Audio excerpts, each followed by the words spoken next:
Hey guys, this is Sarah from Bar Freak. This week's episode does contain mentions of torture and sexual violence, so just a quick trigger warning before you start, but we hope you enjoy the episode.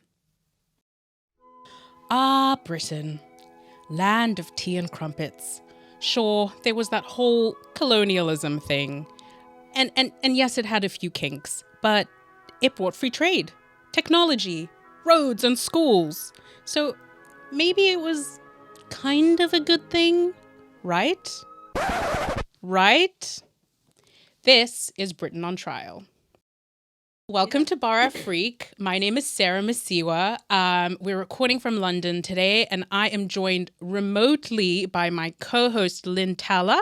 Hi, How's joining it from going, Lynn? Montreal. It is 7:30 in the morning and the sun is still rising, but I feel good. Do you How are though? you? Do you feel good? I feel good. Good for 7:30. Taking Lynn's seat in person today is a guest that I'm really excited to have on the podcast. Ladies and gentlemen, it is the one, the only, the youngest of the Masiwa family clan, Esther Masiwa. Woo! Oh, people, don't worry, calm down. I'm actually really glad to be here. I was thinking about it this morning, and I don't know if you remember, but probably like a year ago when you were starting to come up with a guest list, we were working at a cafe together, and you went to the bathroom, and I went on your computer and added my name to the list. And you didn't notice. You thought it was already there, and I was like, Well, I'm glad I can fulfill your long-awaited dream of being on the podcast. How are you feeling? I'm feeling good. I already have some cider in me, so. Have you noticed that because we're in London, we are drinking from teacups? Sorry, let me do my pinky so we're doing it correctly. Because this is a high concept podcast. So, we today are gonna be talking. Sorry, let me put this down. Today we are going to Kenya. And what we're talking about is Great Britain. I thought that since we're doing London episodes for the first time, that it could be good to have a chat about Great Britain. Oh, Great Britain. Great Britain. And I thought they could escape this show. I'm like gonna lose all my friends, and I love it. And what we're talking about today is Great Britain and how a modern day legal case by an organization that was banned for terrorism in Kenya reframed how we look at British colonialism. Ooh, I'm so intrigued. But before we kind of jump into that, Lynn is going to tell us a little bit about what we're drinking today. Yes. So today you guys are drinking African original ciders. Originated from Kenya and was founded in 2016. And on their website they say that they are rooted in sustainability and community empowerment. So basically they work with small scale farmers and they source their fruit from all these local communities. So tell me about the flavors that you guys are drinking today. Esther's doing the tropical mix. I quite enjoy it. How's I mean, that? I'm a big fan of a cider anyway, but Yeah. I feel like it's not too sweet. Like it's quite light, which is nice. That's good. That's nice. I tried a bit of the tropical mix and I actually really like that. I'm drinking the Zobo and lime. I Yeah. don't know what Zobo is. I don't know what Zobo is. Me neither. Maybe we could have Googled Zobo before we started recording. Well, is there a picture of the fruit on the can? Maybe that will give a hint. No, but I quite like it. It takes a second to like get into it because Is it like berryish? I can feel it's a flavor that like I've not. Oh, this is called the Nigeria mix. So it's made in Kenya, but this is the Nigeria mix. Oh. And it says it's made with Oh. with 100% real fruit from Africa. Okay, good. You thought it was gonna say good. something about Zobo, didn't you? I thought it was gonna like maybe explain. Oh, it's the freshest hibiscus. That's what I was imagining, to be completely honest, was hibiscus. Yeah. I'm gonna be honest. I don't know what hibiscus is either. So maybe we just. Hibiscus is often paired with like pomegranate, and it's a very distinct taste. Oh, okay. Well, Zobo and lime, baby. Well, I'm gonna put my tea down before we Spill the tea. So in sync as sisters. I know.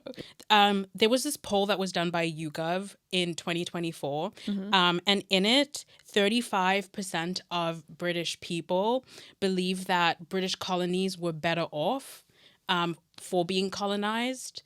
Yeah, that doesn't surprise me in the slightest. It was actually the highest proportion of any major colonizer because they did the same survey in like different colonizing countries. I'm sorry. So you're saying that like British citizens are like, you should be so lucky you were colonized, like essentially? That British citizens have a more positive, believe like colonization was a more positive force than anywhere else. Like like in Germany, the number was only 9%. So only 9% of Germans believe that German colonization was a good thing. This might sound offensive, but I feel like next to this study, they should have an analysis of the best education systems because it should be able to compare how much you know about colonialism to make that vote. You like there's something going on here. But that's kind of like the starting point for this episode because I wanted to kind of pull on that thread about why British people have such a positive view about colonialism here and like why they kind of get, I don't know if you feel this, but like living here, I feel like there's this almost reputation of like Britain as like the benevolent colonizer of like, oh, at least you weren't colonized by like Belgium. Yeah. Look what we gave you. Yeah. So of course, all you other nations, like you're welcome so too. Yeah. Like organization, you know, money, like. Yeah. Like without us, like you would have been an unruly bunch. Yeah, we gave you roads, we gave you schools, we gave you technology, all of that kind of stuff. Yeah. So let's talk about like Kenya because I think Kenya is like the perfect case to kind of like challenge that narrative around British colonialism. So Kenya is a colony. It's colonized by the British. It was known for having really rich agricultural soil. So the settler colonies seized the land. They came, they moved in, they seized the land, and they moved like everyone says native Kenyans, but I'm just like Kenyans. The Kenyans. Yeah, they moved the Kenyans into reserves, which were like overcrowded, didn't have good soil because they couldn't be working the land anymore, which was what they were doing before. They had to go then work these like low wage jobs for the British settlers, or in some cases, like there was a lot of like forced labor. It was very common in Kenya. I'm already like frustrated. I'm like, ugh. You're like, I'm irritated. So there's a lot of forced labor. Historian David French actually says of the settler government in Kenya that it was likely the most openly racist in the British Empire. And that was kind of... That's really saying something. I'm sorry. Because the others, you know, they loved covert racism. Like... I'm sure like Rhodesia sitting there like being like, okay, Kenya, you know what? It was worse than okay, like at least we're not Kenya. No, okay. And that was like driven by like the paranoia of like white settlers who were in the minority of the country being like, oh my gosh, the Kenyans are gonna come and like overwhelm us basically. So they were like super paranoid and therefore very, very racist. There were resistance movements. They were mostly about the wage situation that I've spoken about, the land situation, the fact that Kenyans had to wear ID documents at all times. So, like, they had them around their necks called kipandes, which, like, allowed the settlers to track them all the time. And yet there are people fighting for like not being allowed to put a tracking collar on my dog. We are only at the beginning of the episode. This is going downhill. And there was also like obviously like very little representation. Yes. So the largest ethnic group was called the Kikuyu. They at first like there was a lot of resistance movements. So at first they did like legal challenges. They were like, we want our land back. Like we'd like to like. They went around the normal channels to get back what they had. Yes, and obviously it didn't work because like suing someone, you're like it's British legal who do you system. sue? Yeah, they're like your case. When you're suing the legal system, who do you dismiss? Yeah. And like what made the situation worse was that a lot of Kenyans and just Africans in general had gone to fight for the British during World War II, and they were promised that like when they came, Esther's face is just so over it. They were promised that when they came back, they would get like obviously the money because they were working, the money that and also was accruing. like the honor of being like the way that British soldiers were looked at with such respect and like treatment, that you would kind of be like, oh my gosh, as a black person, for the UK to tell you, by doing this we will respect you. Yeah, you're like, okay, that was exactly it. Yeah, that's exactly what they expected. And obviously when they came back, none of that materialized. On top of it, the British soldiers who they had fought alongside were obviously given money, and they were gifted the land that was now being taken from the veterans. So not only do you not get the land that you thought you were going to get, your land gets taken and given to someone who you were fighting alongside. And I can imagine those soldiers probably were like, well, you can work on my land, buddy. I can hire you. Yeah. Like, that's a nice offer. Yeah. I'm giving you a job. Yeah. So obviously, like, a lot of resentment is brewing in Kenya. And so within the Kikuyu, Embu, and Meru tribes, this practice of oathing starts. And so, like, it's basically like these pledges that people are being are doing. There's a lot of different types of oath, but like the most infamous one was called the blood oath. And this was basically saying that, like, I'm going to fight until death. I will never retreat. This is like... Are they doing this oath to Kenya or to the British? To British, like anti-colonial. Okay, so basically being like, we won't give up the fight against. Yeah, so they already had their resistance movements. They're like, they're not working. So they militarized their resistance movement. And when they were militarizing it, everyone had to take a different type of oath, and their warriors took this blood oath saying that we will fight until death, we will never retreat, and that even if you're asked to bring the head of your enemy, you'll give no excuses. Yeah. So things are about to escalate. And so on October 3rd, 1952, a European woman gets stabbed, which was like in Kenya, like unheard of, that like a white British settler or like a white European could be killed by a Kenyan person. Yeah, because the culture of fear surrounding, like, you shouldn't even, especially when it comes to women, it was a big thing of like, you shouldn't even be looking in their direction, you shouldn't be interacting with them. Exactly. So the fact that she was in a position to even have a black person come physically close to her is, yeah. Exactly. Unheard of. 6 days later, a loyalist chief gets shot. So like they're called loyalists, are people who like are supportive of the British administration. And so the people who are responsible, these people who have taken this the blood oath, and it's kind of the beginning of what is called the Mau Mau uprising. And so the Mau Mau, as they were called by the British, are this well-organized militant group led by somebody. Initially, they were led by General Gatunga, who was a Christian teacher. Why are you smiling when you say that? Because it's funny. Being a Christian teacher. Yeah, like thou shalt not kill. Yeah. Okay. I mean, like, clearly he had. Yeah. But it's, you know what? It's yes. But I also imagine this man was already asked to fight in a war. So by the time he came back and was... Oh, I mean, fair. Yeah. No, actually, you're right to call out my hypocrisy, because like if you're a soldier in World War II and you're Christian and you kill someone on the battlefield, like, you're still Christian, like... But now he's killing for personally, like, now he's killing for another reason, but he's still been asked to kill. Like, it's like I think the same oath has just been made to a different... It's a different group. Yeah. Actually, I think you're completely right. Oh, thank you. Oh my gosh, girl. Are you trying the Zobo and lime? You should try some.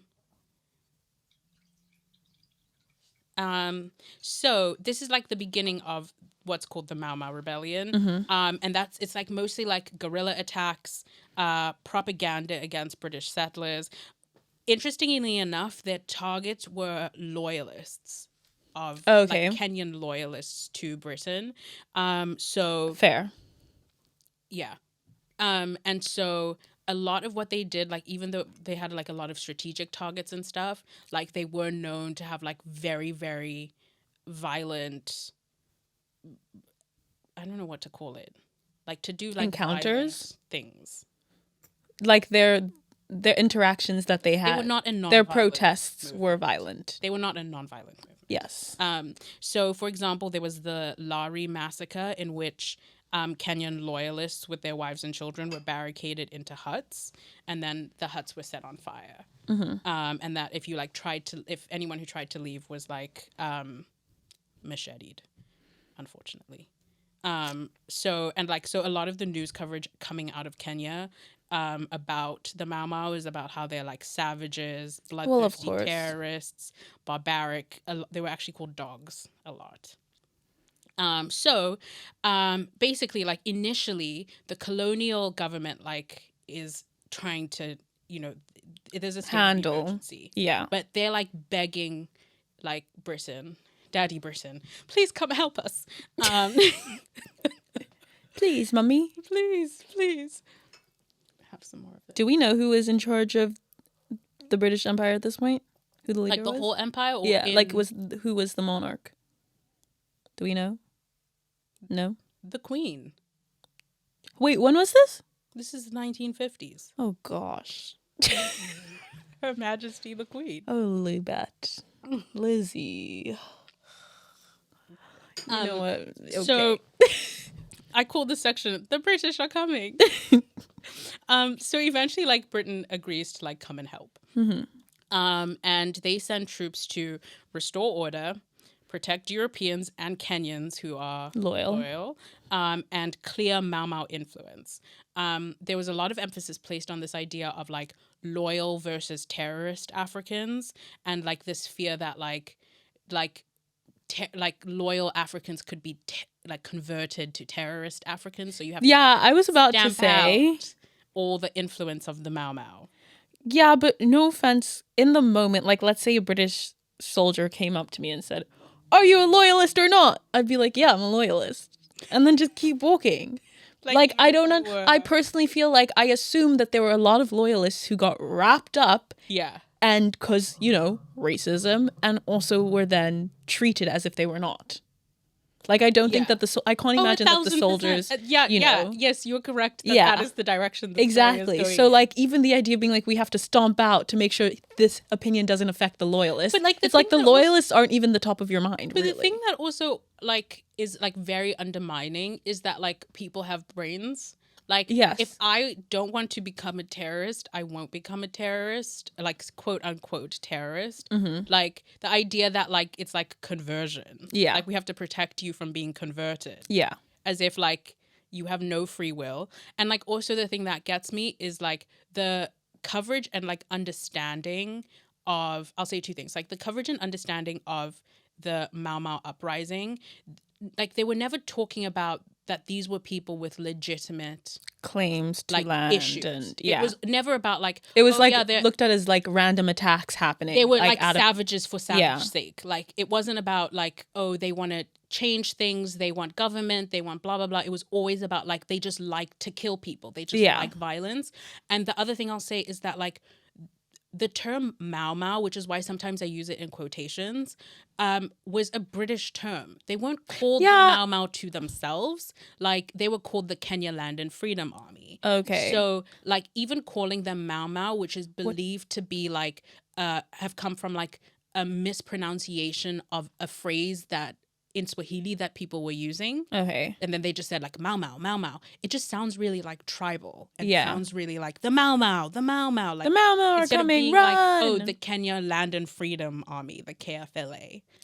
Language as a whole has such a huge impact on how people interpret things, because I feel like ultimately the way the media conducted things, like choosing to call them the Mau Mau, Mm-hmm. yeah, like choosing to call them that, these are all ways to like essentially dehumanize. Mm-hmm. And like you can try and like, even if you're, saying something along the lines of like, they didn't do anything wrong, just by saying the violent Mau Mau group didn't cause damage. However, they blah, blah, blah. It's like, you are strategically implanting in this idea that this group is, uncontrollable, that they have, we need to essentially like control them. We need to tame them. We need to domesticate them. Imagine if someone literally came and said to you, everyone in this area, we're taking you away to a reserve. you'd also get angry and you'd also want to go back into your land. 1,000%. And to make it seem like you wanting that means that you somehow are untamed is ridiculous. Yeah. I think you're 100% right. They were using language to dehumanize them. What happens afterwards is like a proper war. Like it's a shooting war, like they're at war. And that goes on until 1956, which is the capture of the leader of the Mau Mau at the time, who's Dadan Kamathi, who's executed the following year. The Mau Mau uprising is really, or like the KFLA, because like let's call them that now, like KFLA. Their uprising is really undermined and kneecapped by that point. But after they lose their leader? Yeah, after the leader's captured and executed. But even then, the British don't withdraw until 1960. And when we say withdrawal, I'm assuming they still troops. Yeah. Okay, yeah. The British act like the people who are still technically going back to Britain afterwards now go back. Like they the are soldiers actively, and they believe themselves still actively at war until 1960. Gotcha. And then Kenya becomes independent shortly afterwards, 1963. So let's talk about this is now the narrative at the time of what's happened. Okay. Let's talk about any red flags, right, about this narrative. First, it was known that like the prisons that they were keeping like Mau Mau detainees, like anyone who they'd captured, had really bad conditions. Like this was known really well. So everything from poor hygiene, contaminated water, there was cases of starvation. But of course, people killing themselves, like suicide within the prisons. This is known. But like there wasn't like a ton of like sympathy, I guess, because it was like, oh, these are the savages, they can't control themselves. Yeah. It's the dogs in their cages. It's not our fault. Yes, you know? Exactly. The one thing that really did come out and cause public outcry was that in 1959, 11 prisoners died and of what the British government said was heat exhaustion. The autopsy then leaked and showed that they'd been beaten to death. So this caused like public outcry in both Kenya and Britain, but it was kind of like treated as like an isolated episode by the UK of like. I'm kind of impressed it made its way to, like the news made its way to Kenya, to Britain. Well, because a lot of like because they were a settler colony, they basically come in and like recreate their country. Yeah. Okay. Do you know I get what you mean. So like the Times was like had an office like. Do you know like yeah. But it was kind of like, oh, these are just like a few bad apples. Yeah. But anyway, either way, soon after independence, the Mau Mau leadership was actually killed by the new Kenyan government, like they were assassinated. And after that point, the Mau Mau were banned as a terrorist organization in Kenya. Okay, so let's fast forward 40 years later. This historian called David Anderson. Wait, so we're in like 90s, early 2000s? It's actually, the story starts in the year of your birth. Upon the year of Esther's birth, 2002. Little Esther, baby, welcomes light into the world. This is like, we could use the timeline of like the year 0 is the year of It can be Esther's like birth. when mom and papa met. You guys are born. Yeah. Yes. So I'm born in -5. Yes, you're born, and then -7. Oh my gosh, I'm 7 years old. yeah, I didn't want to call you out, but No. and then it's like, you know, gray in the timeline, and then it's like a golden little light in 2002. Okay. I mean, I hope you're about to say something good happened. I guess this is, sure. The search for justice. In year 0, aka 2002, Woo! David Anderson is this historian. He's doing research in Nairobi in the Kenya National Archive. Representatives of different Mau Mau organizations come to him, and they say that like basically, we believe that we are freedom fighters and that Kenyan independence wouldn't have happened without us, and so we want to correct the historic narrative.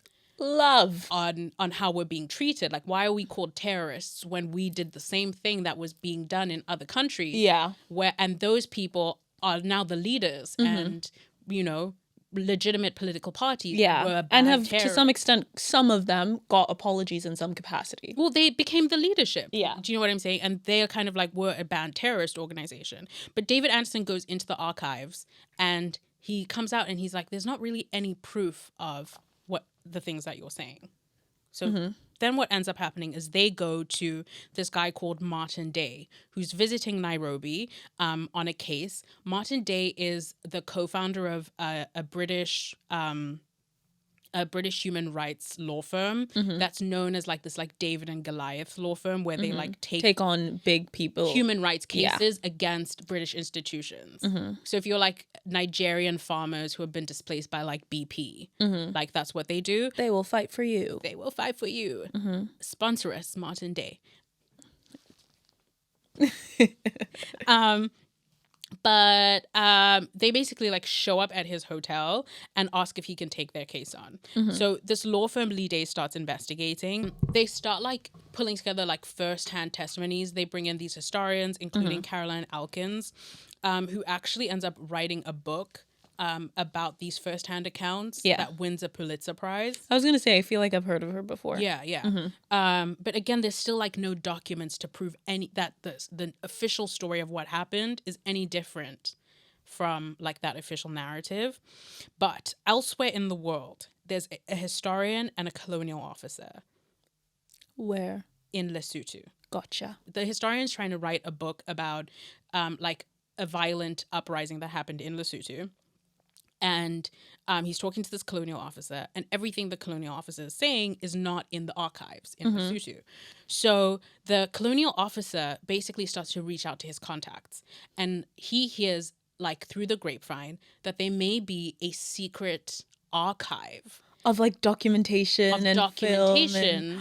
of stuff that happened in Lesotho. So he gets permission for him and this historian to go into this archive that's in Milton Keynes in Buckinghamshire, which like if it's you're like, so embarrassing that they didn't think about that. Like it was not that far away. Like yeah, I was expecting it to be like in some random island that the British still have, like in a deep dark closet locked up. We will never reveal the truth. It's like just a quick tube ride. You're right, it's so lazy. Yeah.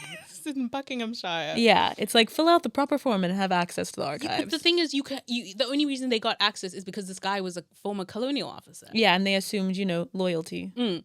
So the historian who's with him ends up writing a letter to his friend David Anderson, who's working on the Lee Day case, being like, "Hey, like we found some of our documents in this archive, like."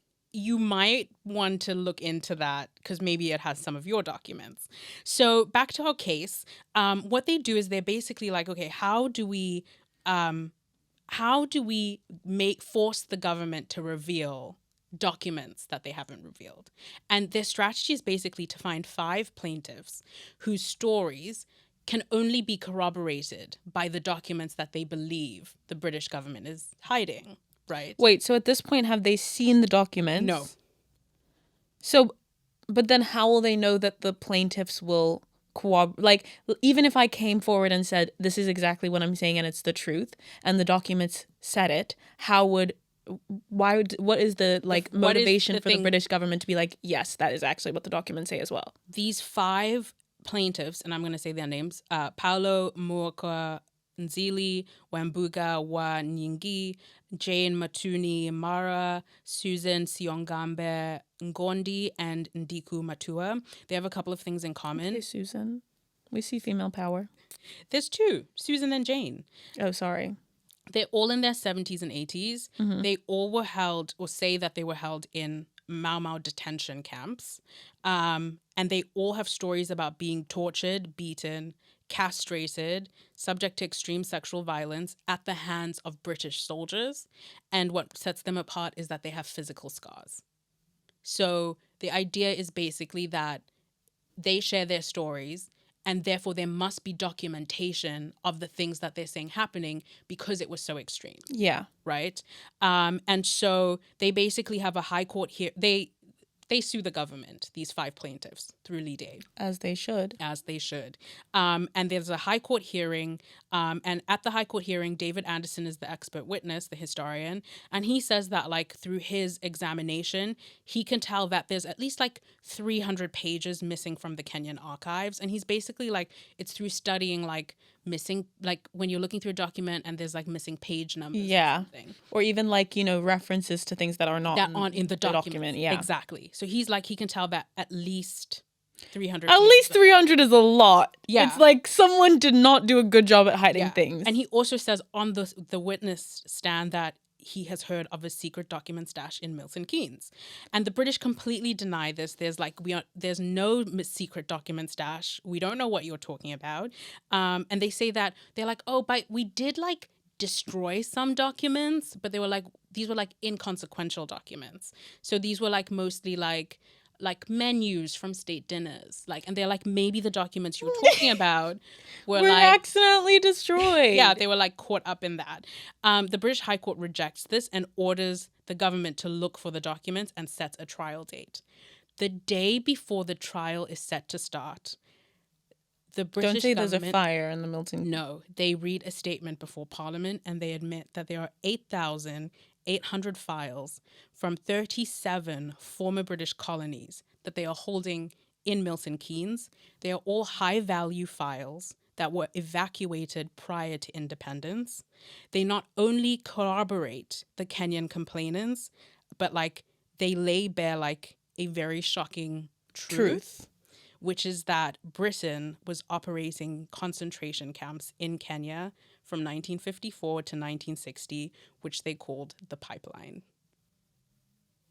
We're going to stop there and take a quick break. I want to say 2015-ish. Yeah.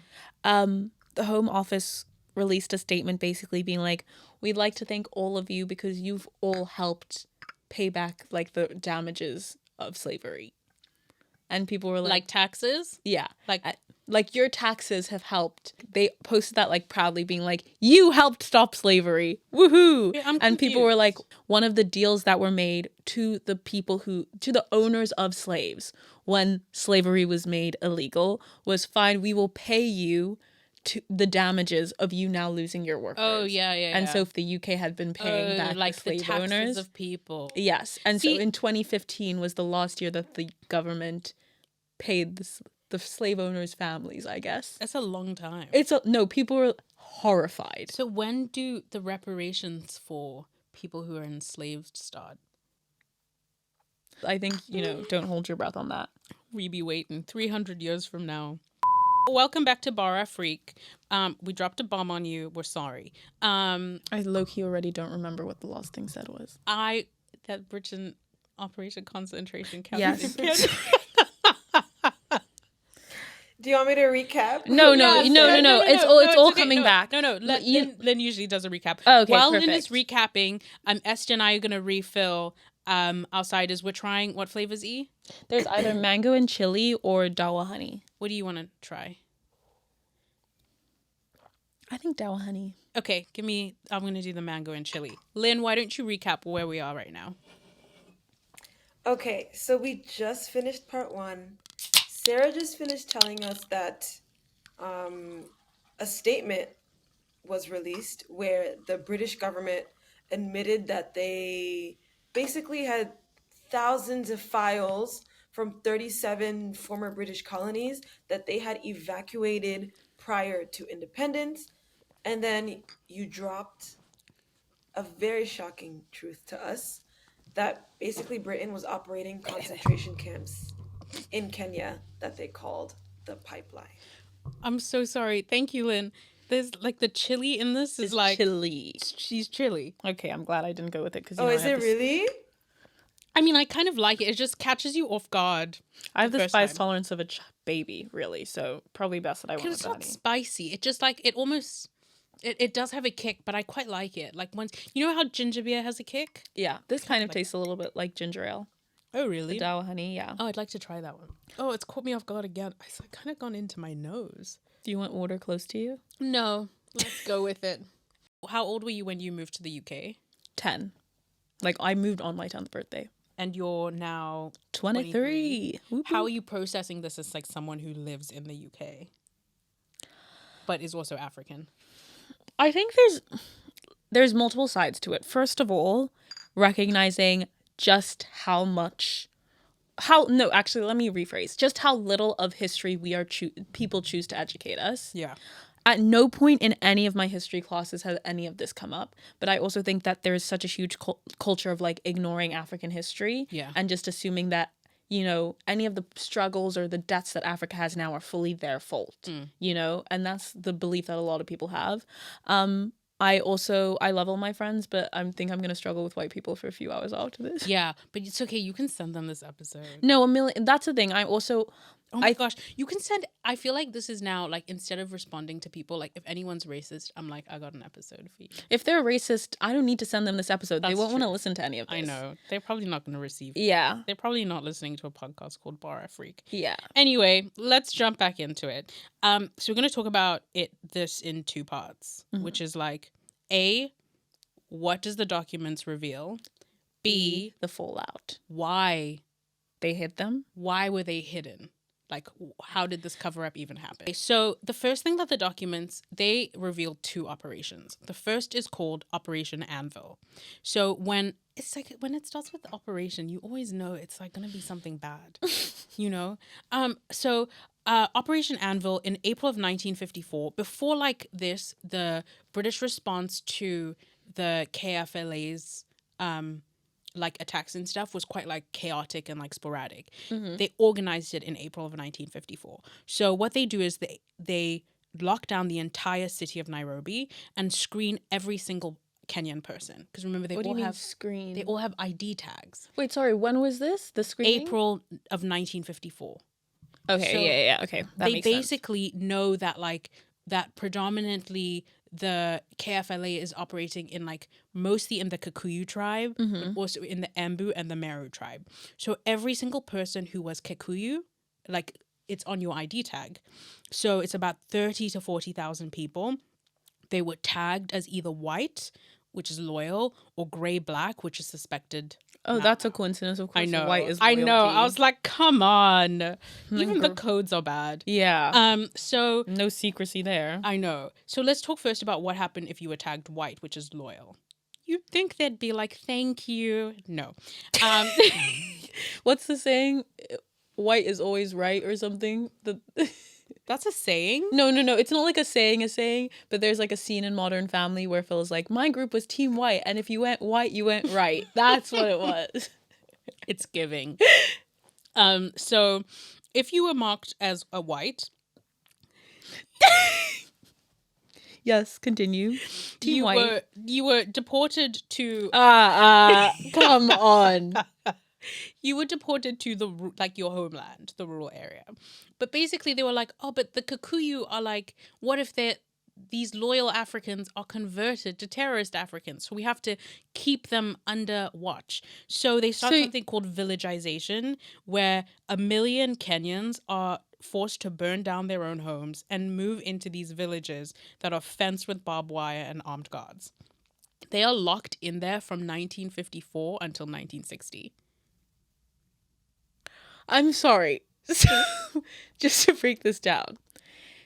When they tagged you, if you were tagged white, which means loyal, pure, great, we love you, you were like, congratulations, your gift is, here's a match, burn down your home, come with us, and live in this Eden that you are not allowed to leave. Actually, Eden is no, not even. Yeah, live in this place. Yes. Live in this place. You cannot leave. You probably do not have the access to the rights of normal people. Let's talk about let's talk about the conditions in that. So they practice something called self-help and community development, which was essentially they were like, oh, you know, you need schools, you need hospitals, you need all this stuff.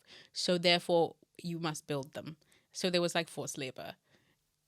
And it's armed. I'm sorry, that's like how when they're like, in prison you learn life skills, make a number plate. No, but it's like that's what it's giving. Where it's like, this is not, you're telling us that it's this great thing of like change and rehabilitation and helping you. Yeah, and but I think that's like the argument against this thing of like, oh, but colonialism brought schools, it brought hospitals, but it's like, who was building them and under what conditions were they being built? Like, what was also bad was that they practiced collective punishment. So like if one person did something wrong, everyone gets punished.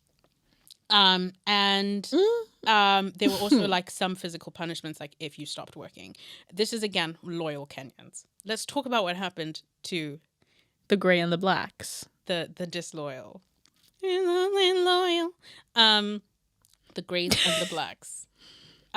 So basically, you were in the screening camp. If you were gray or you were black, you were forced to like denounce Mau Mau. If you complied, this is why it's called a pipeline. If you complied, you were moved to a camp with better treatment. If you refused, Oh, you mean a camp where? Oh, from the one where you the best. Wait, the camp with the best treatment was the one where you still had collective punishment and still had to build the stuff. no. You could never access that. That was for people who were always loyal. The best case scenario, if you were gray or black and then moved to being white, was called a working village, which is where you had to go and build Kenya's infrastructure as enforced labor. So that you actually had to go build, because remember, the other people were in the homeland, the villages. This is now in the city and stuff. They built Kenya's airport. They built Kenya's roads. They built Kenya's schools. That's the best case scenario for you. Worst case scenario, you're moved through the pipeline. So the pipeline is all these camps with like increasingly depraved forms of torture, right? And like what made it worse is that there were KFLA members who had been like captured, who were in the camps as well, who because of the oath they were taken would kill any traitors. Yeah. They would kill traitors. So if you were just a Kikuyu person who'd been caught up in all of this, right? And you had no escape. There was no one you could go to. Yeah. You either aligned with one side. You denounce Mau Mau, but like when you now go sleep, there's a chance that you're gonna get your throat slit by like KFLA, or you get tortured. So a lot of people just took the torture because they were too afraid to get killed. The thing is, I can't even see how you could attempt to make a decision, because I can understand where the loyalist, where the like the KFLA loyalty was. Like they were fighting for their homeland. They were fighting for the freedoms that they once had, but also knew they deserved. And I can understand just being like upset when you meet someone who is not wanting to join the fight, but every time I drink this, it's legitimately sets. It like starts in my throat, it rises, and it goes through my nose. And yet you chose to refill instead of trying the honey. It's like it's keeping me awake. It's like it's midday. I know, but it's kind of like it's like a whiff of I don't know what it is. Okay, sorry. Oh no, okay, I'm sorry. No, I lost track of thought. Okay, but let's like just continue. Finish here, but with the numbers. So by the numbers between 1952 and 1959, there were 80,000 official prisoners that moved through the detention camps. Wait, does that mean only moving from black and gray section? Within black and gray. Yeah, so because white doesn't count as a detention camp. It counts as the villagization. Yeah, those are like over 1 million people. 80,000 people were official prisoners, but up to 320,000 men alone, according to Caroline Elkins, moved through the detention camps. There were 1,090 official executions. However, 20,000 Kenyan people died at the hands of British authorities. So obviously, this information coming out in the documents verifies the version of events that the 5 claimants in the court case had said. Remember, they said they'd been tortured, they'd been sexually abused, and it comes out that Britain was they were operating a gulag, where it's like you systematically use violence and sexual assault and torture to force people to either denounce Mau Mau, or like it wasn't just casual. It wasn't like not casual violence, but it wasn't like it was sporadic violence. It was weaponizing torture to shut down an uprising. The really sickening part, I mean, there's multiple, but is the fact that there was this existing narrative that Africans are the problem. They are the ones who are uncontrollable. They are sick. They are dogs. They cannot control themselves. And the British were the ones pushing this narrative, but at the same time knowing the acts that they were doing. Yeah. And like, if you even attempted to go into like any legal institution in this country now and say like, I castrated someone, you'd make major news. They'd be like, this is disgusting. This is horrific. How could you ever do this? Yeah, but also, can we talk about the gaslighting of telling someone who's been castrated that, like, sorry, Did you? Like, were you? Yeah. Like, I mean, I think he knows. You might have just made it up. It's like, made it up. How, you know how committed you have to be to make that up? Like they're like, sorry, we've got no document. We need a few more people. Where it's like, in any other situation where there's been such huge impact on an entire nation, and there's physical scars, there's economic scars, like there's honestly, like there is so much proof when you really break it down. Yeah. Like you should be able to throw a penny and find someone who can say, this is one law I can say that was broken. Yeah. But they were like, no, doesn't count. We don't believe it. We need 5 people to come forward, and those 5 people need to say something in these hidden documents that we're not even going to admit exist. Yeah. Like, that the legal system, they want to portray it as like this idea of we just wanted to make sure that the standards were there and that we wanted to make sure that everything was fair. It's like, you mean to prove literally major history? Like, why Kenya has their Independence Day, why they celebrate certain holidays. You think they just all did that as a scam to get back at the UK for... Yeah, it's crazy. Yeah. It's crazy. Let's talk about this cover-up. Mm-hmm. So inside the documents is evidence about how the documents themselves ended up where they ended up, right? Okay. So they're like, this is called Operation Legacy. Again, these operations. Operation Legacy was operated by the British government, and it was in existence across their colonies from 1950 to 1970. The crazy thing is it was actually Operation Legacy in Uganda. In Kenya, they called it the Purge. That is so messed up. Imagine someone at work tells you like, oh, I have a project for you to work on and it's called the Purge. Like, you're like, are we doing something wrong? Anyway. Okay. So the British government instructed colonial officers, like when they saw independence was imminent, they instructed colonial officers to destroy, alter, or secretly remove documents and send them back to the UK. Anything which might incriminate or embarrass Britain in the future or be of strategic value to the new government. So documents were stamped with like a red W, which was called a watch file. So like because it contained information that's embarrassing. And you had to be of European descent to look at the files. This is why the colonial officer was able to go see the documents in Milton Keynes. Let me also just say, though, it's wild that that's the only parameter that was there, because of European descent is a lot of people, but they're like, no. We trust that no European will want this to come out. Yeah. Like, it's for all of our sake, because we all know what we all did. All on the same page. Like, it's like, shh, Europeans, right? Yeah. So they put in a lot of effort to make sure that like the new governments didn't know they existed. So whenever they removed a page, like they would insert a fake page to replace it. So like there are documents in the archives which are just fake. And if this wasn't possible, the whole file would be destroyed. Inside these 8,800 documents, it also had instructions on how to destruct things. So Destroy. Gotcha. Can you destruct something? You can self-destruct. I think you can. No, because anyway, destruct is deconstruct. To deconstruct something. Never mind. Well, anyway, let's move on. So, for example, 3.5 tons of documents in Kenya alone were slated for incineration, and they had instructions on how to make sure I don't even want to imagine what was in those ones. I know. Like how to make sure you had to wait until like it's burnt to ash. Instructions on how to then remove things, like destroy of the ash.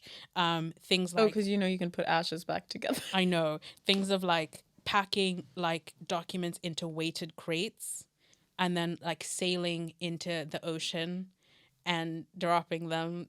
So there's like evidence. This is so extra. Yeah, there's like evidence of like colonial crimes. Like when people are like where is the evidence? Like it's in the ocean. I don't understand with the fishes. I don't understand why it was necessary to do both. Like, why did you need multiple destruction tactics? I know, it's a lot. Like, why It's a could you lot. not just, like, to be like, like, oh, I okay, can't set it on that fire, batch therefore I'm will gonna, do, like- that batch will go into the ocean, this batch will be buried or something, this batch, like, it's like, can you not just do one for all of them? Like, Bro. what is the evidence that couldn't be burned and needed to be sunk? Bro, I don't even know. But like the document, I want to talk about, like, kind of wrapping up, like the document that probably struck most with me was called the Griffin-Jones Memo. It was written in 1957. Britain's Attorney General in Kenya had gone to inspect the conditions at these screening camps, and he wrote in this memo that they were distressingly, this is a quote, distressingly reminiscent of conditions in Nazi Germany or communist Russia. And he says that the methods that are being used are legally indefensible. Instead of making them stop, he goes on to give them advice and suggestions on better ways to hide what they're doing. Everything, like, for example, We need to find this Griffin man. he gives them He's advice probably on, like, dead, for example, but- like how to beat people without leaving a mark, like where you should beat them. And this is a quote from the memo. I'm also just like, how does he know? Well, but like this is No, like, well, how does, as an I don't know, individual, man. It's the shady leading the shady at this point. But like, literally. there's a quote in the memo of the letter, and we can't see the full memo. What we've seen is just like quotes The from people snippets. who have like seen redacted versions of it. Is there's a quote that's, if we are to sin, we must sin quietly. And then they go and answer to the church, which is the head of. I know. Yeah. But by the end of the case, 1.2 million colonial files were found. So like when they did that statement, They lied. They're like, we have 8,800. 1.2 million. And remember that this is still a tiny portion since so many were destroyed. So what we have today is like not even, there's some colonies, quote unquote, who weren't even mentioned, which means their entire archive was destroyed. And so the case ended with a formal apology from the British government, who then made an out That's of court. crazy. I know, Because they never apologize for anything. I know it was, but this is like, how can you even not at this point? But they made an out of court settlement of 19 million pounds to 5,000 Kenyan claimants. I know it's not a lot, and you have to split it 5,000 ways, and then you also have to pay Lee Day for like a decade of work. They're like, sorry, we castrated you. 19 million? There are like, people who yeah. had like got injured at work who got more than that. Are we in the debriefing time? Mm-hmm. How you feeling? Point 1. Yes. The way that Black people trauma is undermined. Any other white nation that had this kind of thing happen to them, there would be regular apologies. There would be multiple, with there'd be multiple ceremonies to acknowledge the awful things that would happen. There'd be multiple it would be no secret. People would reference it and kids would be educated on it. Because when we talk about, for example, the Holocaust, it's to talk about how to make sure that kind of thing doesn't happen again. We educate people to be able to say, these were the signs. This is, understanding. We look into the psychological aspect of the soldiers. We look into, how it affected, the changes in countries and like land borders and stuff like that. Why is the same not done with African people at all? Yeah. Like, there is the 50s, like, our parents were born, in the 60s? Yeah. Like, it's not that long ago. You know, the craziest thing for me is that they had just freed people from Slavery. No, not even. Actually, no, yeah. From concentration camps. Yeah. During the Holocaust, Being And like, then- yeah, we need to save these people and then put others in. like, how can you? But be we need to freeing make sure we do it to the right from people. Nazi Germany concentration camps, and then you literally, like, a couple of years later, go set up concentration camps yourself. But it's also just like such a culture of dehumanizing Black people. It's so like sad to think, I don't know at what point in history we will start to talk about it regularly. When are we even going to work into the conversation the way that the African continent was oppressed? Yeah. Because so far we have people like Trump saying like, oh, those shithole countries, blah, blah, blah, making jokes. And it's like, you don't even want to acknowledge in the slightest bit how you came in, you completely, A, took our natural resources, B, took our human resources, and then C, completely deconstructed everything that we had built for ourselves. But I can't even be upset, for example, with people in our generations for not talking about it, because if they weren't talking about it when it was happening, how could I expect it to be talked about now? That's the crazy thing that I realized, is that the documents were revealed in 2011. How I didn't see a thing. I couldn't have been educated about it, because I graduated high school in 2014. So it's like only now is like. But did you hear about it? No, you would have been. The documents only came out in 2011. Yeah, but and they were like released. They were fully released in 2013. Yeah, but like, for example, at that point you would have been like 17, 18. Do you remember at all hearing anything? Never heard of that. And really, that should have been one of the biggest things we ever heard. Yeah, like agree. We all remember smaller cases. I can tell you, like when Tom Daley came out as gay, because it took the country by storm. Yeah. Why did this case? And this is just one case. Yeah. Also, of the British government lying to its people. Yeah. One case, one colony. It's crazy. Anyway, Lynn, I hope you're okay. I hope you're surviving. It's a lot for your morning in Montreal. Mm-hmm. We're going to end right there. Esther, thank you. Thank you. Sorry for traumatizing you. It's nothing different than what I've seen out there. Thank you so much, you guys, for listening. This is Bara Freak, and we have new episodes every Tuesday, and we'll see you next time.